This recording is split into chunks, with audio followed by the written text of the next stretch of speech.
예, 앞서 설명드렸던 BLP, 그 다음에 비바 무결성 모델, 예, 이 D를 이어서 나온 게 바로 클락 윌슨 무결성 모델입니다.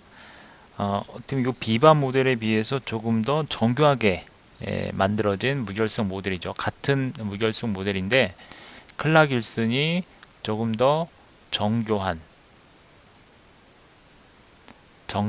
무결성 모델이다. 그래서 실제적인 정교한 실제적인 무결성 모델이다라고 얘기를 합니다. 실제적인 무결성 모델.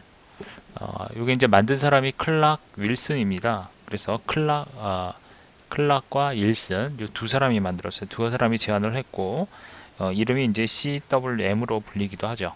CWM. 얘는 이제 맥 자체가 맥이라는 게 용도가 이제 군사용으로 많이 사용되죠. 요것도 맥에 해당이 되죠. 이거 전부 맥이죠, 맥. MAC, 이것도 MAC, 요것도 MAC에 해당이 됩니다. 그런데 무결성 모델은 CWM은 요거는 군사적인 것보다는 상업용을 목표로 하고 있습니다. 얘는 상업용을 목표로 만들어졌습니다. 그래서 실제 상업용 연산에 가깝게 설계가 되었습니다. 상업용 연산에 가깝게 설계되었다. 연산에 가깝게 설계. 자, 그러니까 비바 이후에 어떤 상업적 무결성 중심의 상업적 모델이다라고 얘기를 하기도 하고요. 자, 무결성에는 세 가지 목표가 있었죠. 하나는 비인가된 그런 사용자로부터의 변조 방지. 자, 무결성의 세 가지 목표. 비인가된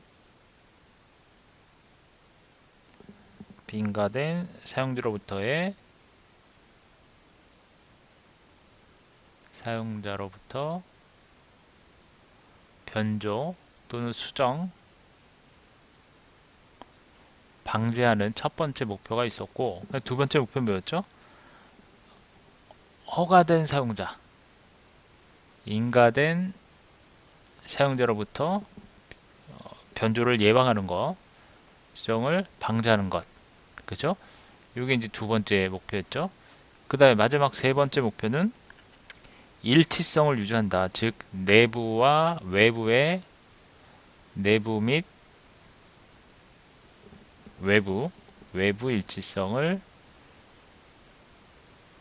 유지한다. 이 얘기는 다시 얘기해서 정확한 트랜잭션을 의미합니다.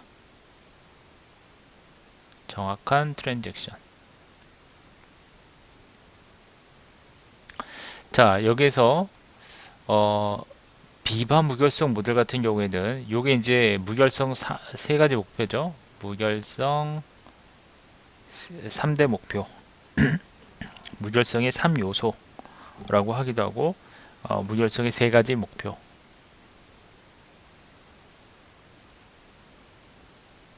클락 윌슨 같은 경우는 요 세 가지 목표를 모두 다 예, 달성할 수 있도록 세 가지 목표를 모두 다 달성할 수 있도록 설계된 그러한 모델입니다. 그래서 이 세 가지를 모두 다 다루는 거죠. 세 가지를 모두 다 다루는 반면에 비바 같은 경우에는 뭐라고 했죠? 비바는 이 첫 번째 비인가된 사용자로부터 변조 수정 방지라고 하는 이 첫 번째 목표만을 취급합니다. 여기 1번,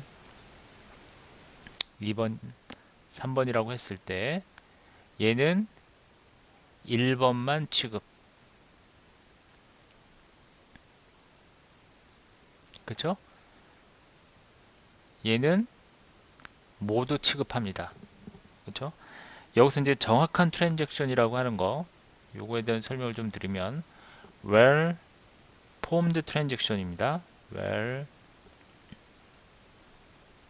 formed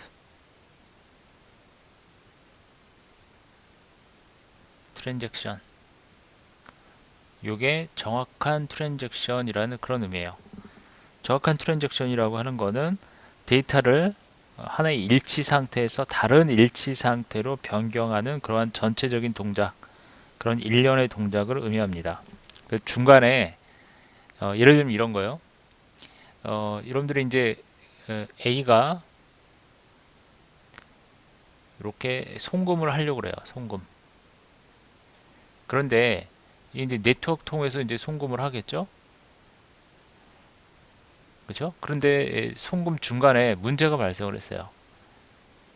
그래서 예를 들면 뭐 100만 원을 보내려고 그래요. 100만 원을 보내려고 하는데 정상적으로 100만 원이 그 송금이 되면 B 계좌에는 당연히 100만 원 출금, 여기는 100만 원 입금이 되겠죠. 이런 식으로 입금이 됩니다. 그런데 송금장에 문제가 발생을 했어요. 100만 원 출금을 했는데 네트워크상에서 문제가 발생해서 에러가 났어요. 그렇게 되면 중간에 이게 어떻게 돼요? A 계좌에서는 100만 원이 빠져나갔고 중간에 네트워크 문제로 해서 문제가 생겼고 B에는 B 계좌에는 당연히 입금 처리가 안 되어 있겠죠. 그러면 이 100만 원은 어떻게 돼요? 중간에 날아가는 거죠. 중간에 날아갑니다. 그러면 송 A의 계좌에서 100만 원만 출금이 된 상태에서 B는 100만 원이 입금이 안 됐기 때문에 자 이거는 100만 원이 공중에서 날아가는 그러한 결과가 돼버리는 거잖아요. 그래서 이러한 경우에는 서로가 일치가 되질 않죠. 그렇죠? 서로 일치성이 유지가 되지 않아요. 그래서 이런 걸 예방하기 위해서 트랜잭션이라고 하는 개념이 적용이 된 거예요. 무슨 얘기냐면 중간에 문제가 발생하게 되면 앞에 출금했던 요 내용이 전부 다 다시 취소가 되는 거예요. 취소. 그래서 다시 원 상태로 빠져나가지 않은 상태로 처리가 돼야 되겠죠. 문제가 발생을 하게 되면. 그죠? 그래서 이런 문제가 발생할 수 있도록 이렇게 이제 중간에 문제가 발생하게 되면 네, 하나의 트랜잭션, 하나의 거래라고 보시면 돼요. 하나의 거래가 이루어지지 않게 되는 것이다. 따라서 하나의 트랜잭션이 이루어지지 않으면 중간 과정은 모두 다 다시 원래 상태로 되돌아갑니다. 원래 상태로 이걸 롤백이라고 하는데요. 이제 프로그램 용어로 롤백이 된다라고 얘기를 해요. 롤백이 되지 않도록 하는 거죠. 그러니까 롤백이 되는 거죠. 그래서 하나의 트랜잭션이 이루어지면 이때는 양쪽 계좌에 한쪽은 출금이 되고 한쪽은 입금이 됐다라는 것이 명확하게 처리가 되면서 서로 이제 일치가 되는 거죠. 그렇죠? 이게 이제 하나의 트랜잭션이고 요게 이제 중간 과정에서 문제가 발생한다라고 한다면 그 경우에는 이제 취소가 되는 거죠. 그렇죠? 이게 이제 바로 트랜잭션이라는 개념이에요. 그래서 어, 이러한 그 클락 윌슨은 정확한 트랜잭션, 정확한 트랜잭션으로 처리가 되도록 하고 있습니다. 그러니까 무결성이라고 하는 건 바로 그런 거라고 보시면 되겠죠. 그래서 이렇게 이제 정확한 트랜잭션의 예 어떤 것이 있을까요? well formed transaction, well formed transaction 예 요거의 예로는 대표적으로 바로 이중 자료 처리 시스템입니다. 이제 회계상 이런 처리를 많이 하죠. 회계상 이중 장부를 이용하는 거죠. 이중 장부. 그러니까 이중 장부 처리. 그래서 장부를 하나만 만드는 게 아니라 장부를 그쵸? 양쪽에서 이제 처리하는 거예요. 그래서 서로 일치가 돼 어느 하나가 조작이 되면 다른 하나와 일치가 되지 않겠죠. 그렇죠? 그래서 이제 그러한 어떤 무결성을 보장하기 위해서 이런 식으로 처리하는 거죠. 즉 중복 처리를 이용해서 중복 처리로 자료의 무결성을 입증하는 거죠. 자료의 무결성을 입증하기 위해서 이렇게 회계상의 이중장부 처리 개념이 바로 이중장부 처리 시스템이라고 해야겠죠. 정확하게 이런 이중장부 처리 시스템을 활용하는 것, 이게 정확한 트랜잭션의 하나의 예가 될 수가 있겠습니다. 조금 전에 설명드렸던 그것도 다 하나의 트랜잭션입니다.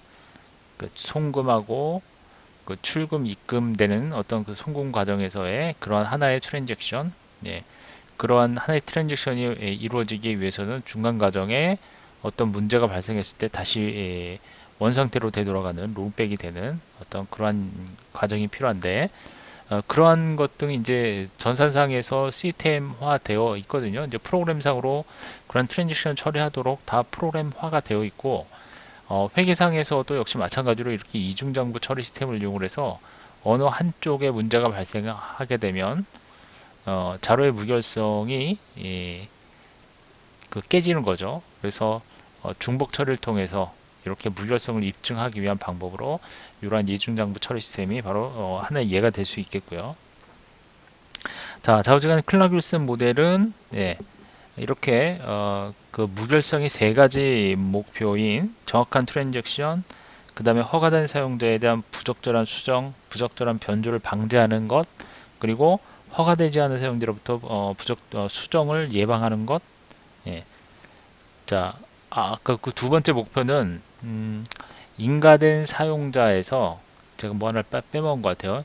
인가된 사용자의 어떤 수정을 방지하는데 부적절한 수정을 방지하는 거죠. 예, 이걸 빼먹었네요. 이거 좀 수정을 할게요. 부적절한 수정 또는 부적절한 변조 방지 필요하죠. 이게 이제 두 번째 목표입니다. 인가된 사용자 같은 경우에 부적절한 방법으로 변조를 하는 경우. 그래서 이 경우에는 직무분리, 그렇죠? 직무분리를 통해서 또는 임무 분할, 자, 이런 개념이 내포되어 있죠. 예, 이게 바로 클라길스 무결성 모델이 되겠습니다. 그 다음에 이제 만리장성 모델이 있습니다. 차이니즈 월 모델이라고 해서 클라길스 무결성 모델을 이제 CWM이라고 한다면 만리장성 모델도 CWM으로 표현돼요. 모델이라는 의미로 해서, 그렇죠? 차이니즈 월. 근데 얘는 다른 이름으로 이제 보통 불리기도 하죠. 브루어 내시 모델이라고 얘기합니다. 얘를 브루어 내시 모델이라고 그래요. 근데 얘는 앞에 요 세 개는 맥 모델이라고 한다면 얘는 맥과 DAC 모델이라고 얘기할 수가 있습니다. 그래서 이 브루어 내시 모델은, 즉 만리장성 모델은 어, 그 얘는 이해 충돌이라고 하는 개념을 이용합니다. 이해 충돌. 여러분들 이 이해 충돌은 아마 그 뉴스상에서도 많이 들어보셨을 거예요. 이해 충돌. 최근에 이제 이런 얘기 많이 나오죠. 이해 충돌. 한 예를 들면 이런 거예요. 예를 들면 어, 어떤 국토개발부와 관련된 공무원이 있어요. 국토개발부에 있는 공무원이 있어요. 그러면 이 공무원은 어떤 뭐 부동산과 관련해서 어떤 개발 기획을 하고 개발 관련된 그런 정보들을 잘 알고 있겠죠. 그렇죠? 누구보다도 더 빨리 그런 북토와 그 해당 개발 정보들을 뭐 도시개발 뭐 계획 정보라든지 이런 정보들을 쉽게 얻을 수 있겠죠. 그래서 그러한 그 정보를 얻게 되면 이 공무원이 예를 들어서 미리 그 부동산을 매입을 하는 거죠. 개발 예상되는 개발 계획이 있는 그 부동산을 매입을 했다라고 했을 때, 물론 뭐 자신의 이름으로 하지 않고 뭐 기타 명의를 빌려서 어쨌든 이렇게 부동산 매입을 할 겁니다. 이때 우리는 이 공무원은 이미 다 어디에 어느 지역에 개발 호재가 있는 것을 다 알고 이렇게 이제 부동산을 매입했을 경우에 이걸 법적인 용어로 이해충돌이라고 얘기를 하죠. 공무원으로서는 이런 행동을 하면 안 되겠죠. 그렇죠? 예, 이러한 행동을 하면 안 되는데 이런 경우에 우리는 이해충돌이라고 얘기를 합니다. 보통 법적으로요. 또는 그 반대의 경우도 해당이 될 수 있어요. 예를 들면 이런 경우죠. 어, 자신이 어떤 공무원이 물론 여기에는 이제 뭐 개발 계획 관련된 공무원이라고 보고요. 개발 뭐 이게 보통 재개발 관련 어떤 국토부의 뭐 국토부인지는 뭐 그거는 뭐 모르겠습니다만 어쨌든 재개발 관련 담당 공무원이 있다라고 합시다. 계획 관련 담당 공무원이 있어요. 그런데 이 공무원이 어떤 부동산을 가지고 있어요. 어떤 A 지역에 부동산을 가지고 있어요. 그런데 이 개발 계획을 할 때 이 A 지역이 포함되어 있는 어, 곳에 어떤 개발 계획을 한다라고 했을 때, 재개발 계획을 한다라고 했을 때, 이 계획을 할 때 A 지역 관련 A 지역 재개발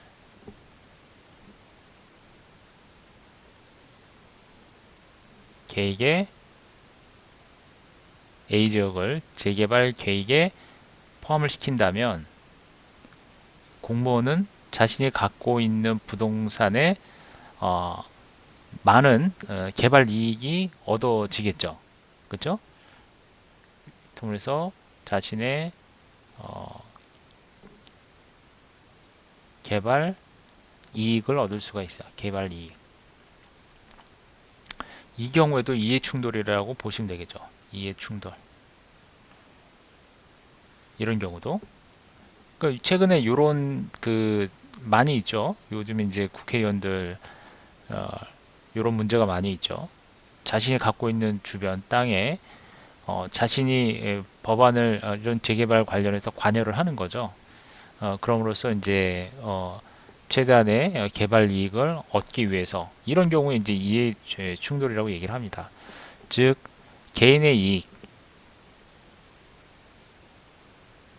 개인의 이익과 그 다음에 공정한 업무를 처리해야 될 곳에서 조직의 이익,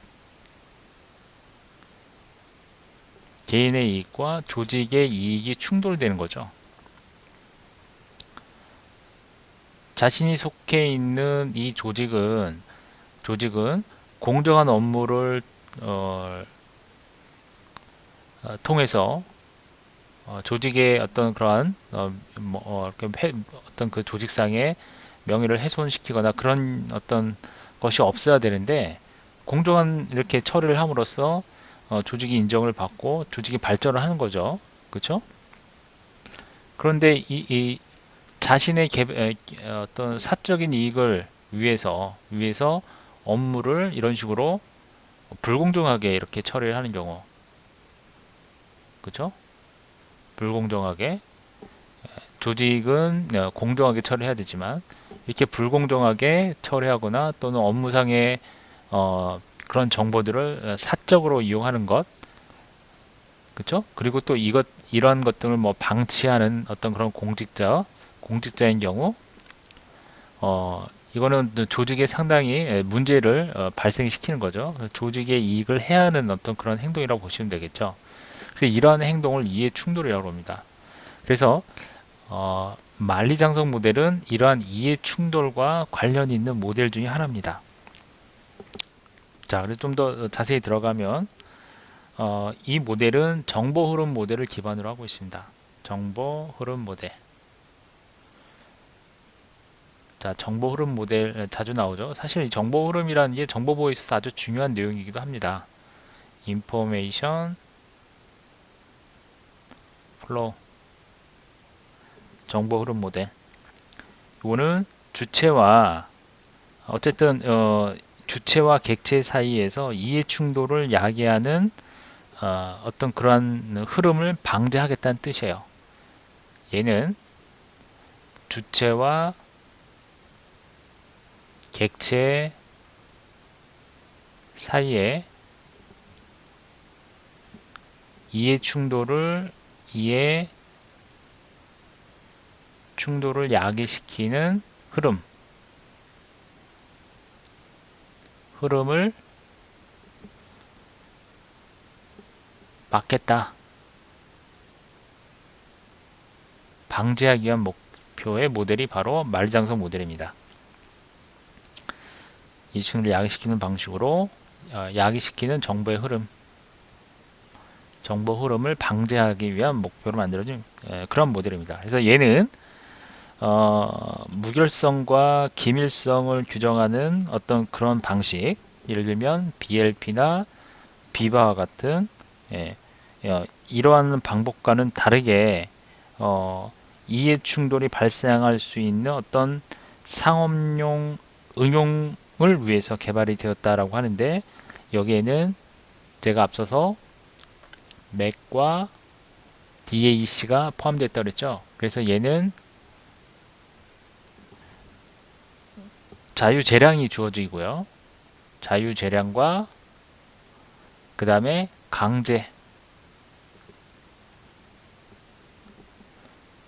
자유재량과 강제적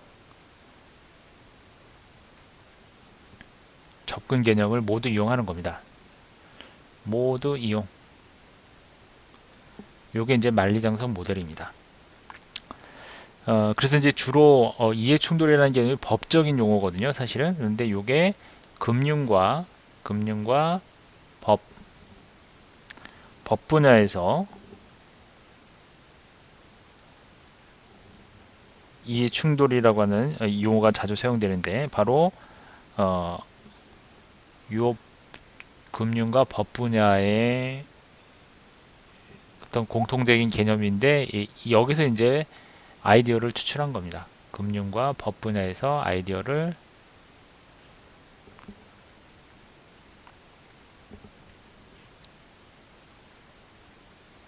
얻어서 만든 모델. 이해 충돌을 이렇게 이제 방지하기 위해서는 일종의 만리장성이라고 하는 거는 벽을 이렇게 세우는 거예요. 벽. 그래서 서로 간에 아예 이 벽이 있어서 양쪽으로 이제 정보의 흐름을 흐르지 않도록 하자라는 거죠. 그러니까 예를 들면 이런 거예요. 어떤 예를 들어서 컨설팅 업체가 있습니다. 자, 컨설팅 업체에 해당 직원이 있어요. 직원이 있는데, 컨설팅 업체의 A라고 하는 직원은 그러니까 기업 컨설팅 업체라고 할게요. 기업 컨설팅 업체가 있어요. 그런데 이 기업 컨설팅 업체의 A 직원은 여러 기업에 대한 정보를 알고 있겠죠. 여러 기업 정보를 알고 있습니다. 그렇죠? 그런데 이 A 직원이 자신이 맡은 담당 기업과 경쟁 관계에 있는 그런 기업에 대해서 컨설팅을 하는 경우에는 이건 좀 문제가 있죠. 예를 들면 C라는 기업이 있고, 그 다음에 D라는 기업이 있어요. 그런데 자신이 C라고 하는 지금 현재 기업의 컨설팅을 담당을 하고 있어요. 그런데 이 C와 D라고 하는 이 기업은 서로 경쟁 관계에 있는 기업이에요. 경쟁업체예요, 경쟁업체. 자, 이 경우에 A 직원은 당연히 C에 대한 정보도 알고 있고 D에 대한 정보도 알고 있어요. 그런데 A 직원이 C에 대한 컨설팅을 하고 있는데 이 직원이 다시 D에 대한 컨설팅을 이렇게 하고 있다. A에 대한 컨설팅도 하고 있고, C에 대한 컨설팅, A에 대한 컨설팅을 하고 있다. 이건 문제죠. 그렇죠? 자신이 지금 담당하고 있는 C기업의 C기업의 경쟁 관계에 있는 D기업을 컨설팅을 한다라고 한다면 C에 대한 약점 이런 걸 다 알고 있을 텐데 그에 따른 컨설팅을 한다라고 하면 이거는 안 되겠죠. 따라서 이렇게 할 수 없도록 이렇게 벽을 쳐놓는 것, 이거는 이유 충돌과 관계가 있죠. 그렇죠? 따라서 요 할 수 없도록 하는 것, 이것이 바로 만리장성 모델이라고 생각하시면 되겠습니다. 자, 됐죠? 자, 이 밖에도 어, 몇 가지 모델이 더 있는데요. 레티스 모델이라는 게 있어요. 레티스 모델. 요 레티스 모델은 뭘까요? 요거는 이제 데닝에이라고 하는 사람에 의해서 만들어진 모델입니다. 데닝에 의해서 제안된 모델. 얘는 BLP 모델을 확장한 개념입니다. 얘는 BLP 모델을 확장한 모델로 알려져 있고요. 얘도 이제 얘는 정보의 흐름을 제어하는 목적이 있습니다. 정보 제어, 정보에 대한 흐름 제어, 정보 흐름 제어 모델, 흐름 제어를 위한 모델. 자, 여러분들이 정보의 흐름에 대해서 앞서서 설명드렸지만 정보의 흐름은 어, 이런 거요. 보안 등급이 서로 다른 경우에 보안 등급 사이에 서로 다른 그런 보안 등급 사이에 정보가 흐르는 것을 통제하는 것을 의미합니다. 예를 들면 낮은 등급의 정보가 있어요. 낮은 등급의 정보가 있으면 그 낮은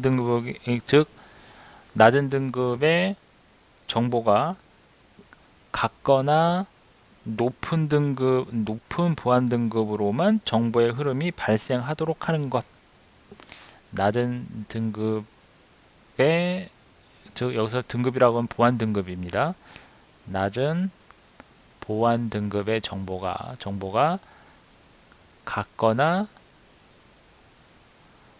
높은 보안 등급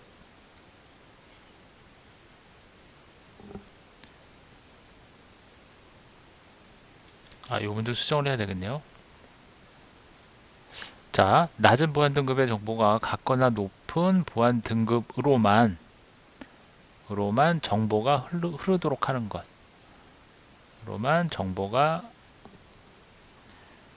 흐르도록 하는 것. 흐르도록 통제하는 것. 이것은 이제 정보 흐름 제어라고 합니다.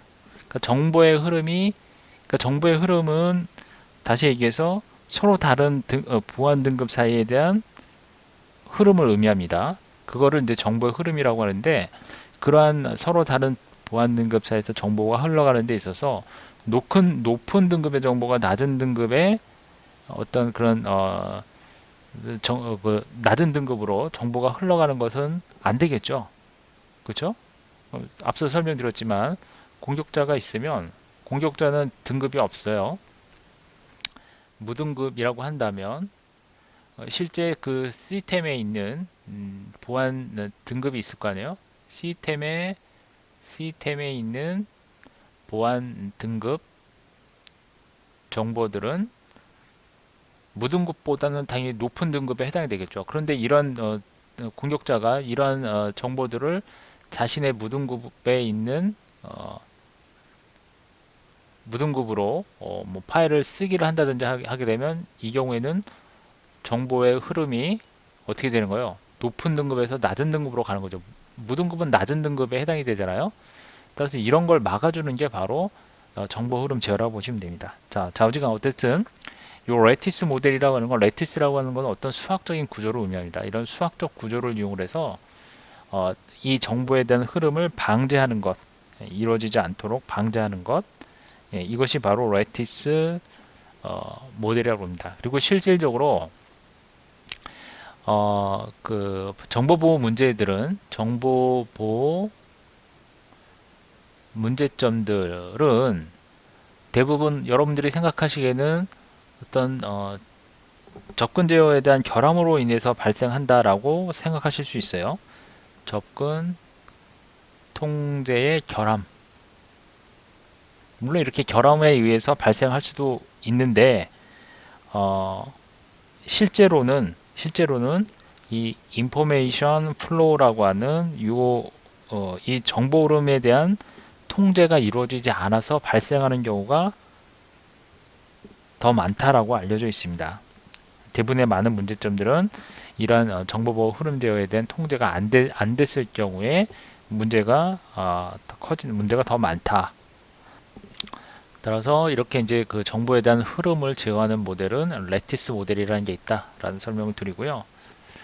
그리고 앞서서 설명드렸던 요 BLP와 비바 모델을 생각하시면 조금 더 쉽게 이해를 하실 수 있습니다. 이거 전부 다 정보 그 흐름 모델이라고 앞서 설명드렸었죠.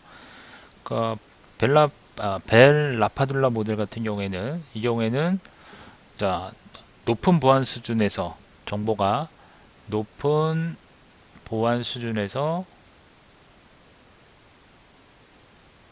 낮은 보안 수준으로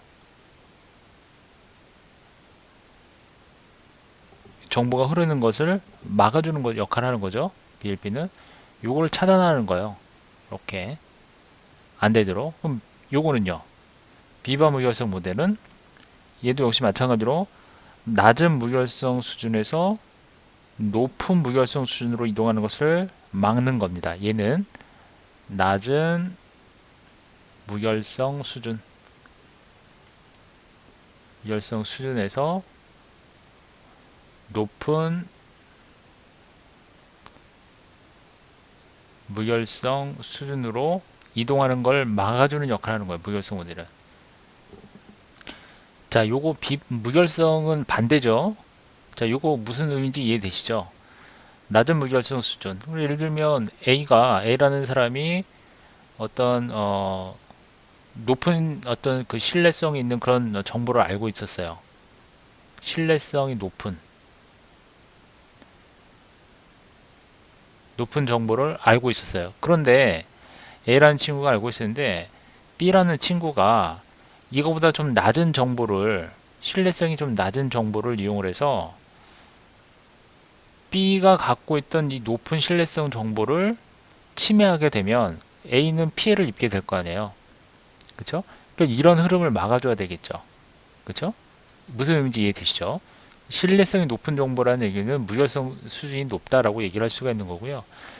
이렇게 그 높은 무결성 수준 그리고 낮은 무결성 수준이라고 한다면 말대로 이거는 좀 신뢰성이 좀 떨어지는 정보, 예? 그런 정보, 그렇죠? 그래서 이제 그런 신뢰성이 좀 떨어지는 정보를 이용해서 A가 신뢰성이 높은 정보를 갖고 있었는데 B의 말을 듣고 낮은 정보로 선택을 한다. 신뢰성이 떨어지는 정보를 선택했을 경우에는 나중에 이 정보가 신뢰성이 떨어지기 때문에 결과적으로 나중에 피해를 볼 수가 있겠죠. 그렇죠?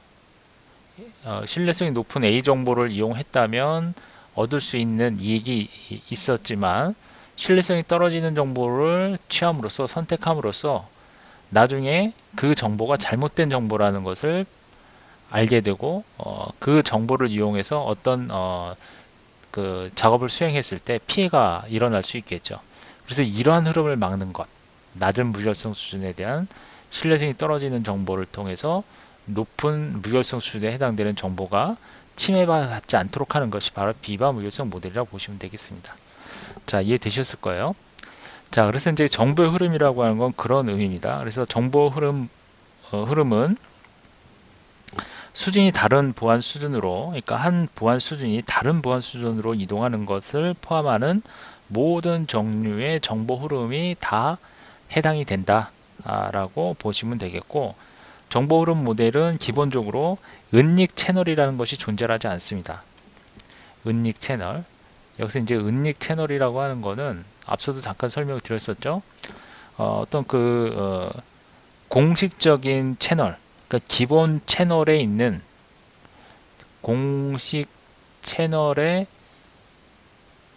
이 공식 채널에 기생하는 채널이 은닉 채널이라고 그래요. 그쵸?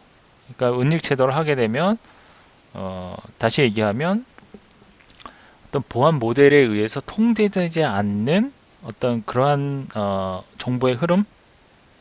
그래서 은닉 채널을 통해서 정보가 일어나게 되면, 자, 은닉 채널을 통해서 정보에 대한 흐름이 발생하게 되면, 정보 흐름이 발생을 했다 라고 한다면, 이 경우는 뭐예요? 예, 이 경우에는 어, 보안 메커니즘에 의해서, 즉 보안 메커니즘에 의해서 통제되지 않는,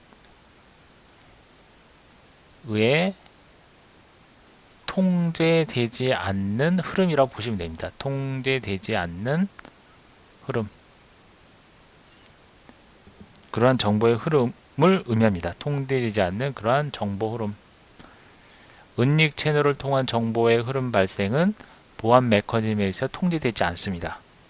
따라서 이런 방법으로 정보를 수신을 하고 얻게 되면 이거는 보안 정책을 위반하게 되는 거죠. 이거는 보안 정책 위반에 해당됩니다. 그래서 정보 흐름 모델이라고 하면, 이러한 정보 흐름 모델은 은닉 채널이 존재하지 않도록 보장을 해야 되겠죠. 그렇죠? 정보 흐름 모델은 이거는 은닉 채널이 존재하지 않는다라고 하는 걸, 존재하지 않는다라는 것을 않는다라는 것을 보장을 해야 됩니다. 그런데 실상 그렇지 않습니다. 은닉 채널이 존재하지 않는다는 것을 보장하는 어떤 그러한 규칙을 만들어야 되는데, 실제 시스템 내에는 수많은 그러한 방법으로 정보의 흐름이 존재를 합니다. 그래서 이 은닉 채널을 찾아낸다는 게, 완전히 다 뿌리 뽑는다라는 것은 사실상 어렵다. 은닉 채널에 대한 발본색원은 어렵다. 즉 어, 전부 찾아낸다라고 하는 건 불가능하다. 전부 찾는다는 것, 어려운 문제에 해당이 됩니다. 어렵다 라고 하는 거. 자, 이 정도로 설명을 드리고요. 예, 이번 시간 여기까지 하도록 하겠습니다.